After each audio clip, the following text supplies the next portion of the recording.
വേഗം വരണം, ഒരു സ്ട്രെങ്ത് വരണം എന്നുള്ളവർക്ക് ചവനപ്രാശം ഡെയിലി രാത്രി കിടക്കാൻ സമയത്ത് കഴിച്ചു കഴിഞ്ഞാൽ അതൊരു ജനറൽ ഹെൽത്ത് ഉണ്ടാക്കും.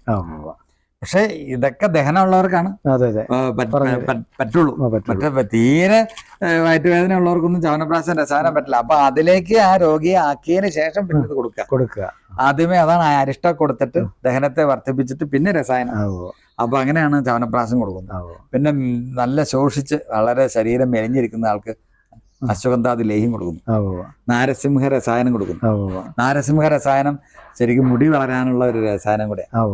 മുടി വളർച്ച കൂട്ടാൻ ഉള്ള രസായനമാണ് നാരസിംഹം. അതിനുള്ള സ്പെഷ്യൽ. പിന്നെ ഈ മുടി കൊഴിച്ചിലിന്റെ ഒരു പ്രധാനപ്പെട്ട ഇപ്പൊ ഉണ്ടല്ലോ, മുടി കൊഴിച്ചിൽ വല്ലാണ്ട് ഇപ്പൊ കൂടുതലാണ്. കാരണം ശരീരത്തിന്റെ ബോഡി ഹീറ്റ് കൂടുന്നു.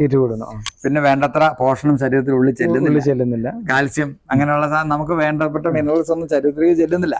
ചെല്ലാതെ വരുമ്പോഴത്തേക്കും ഇതുപോലുള്ള ശരിക്കും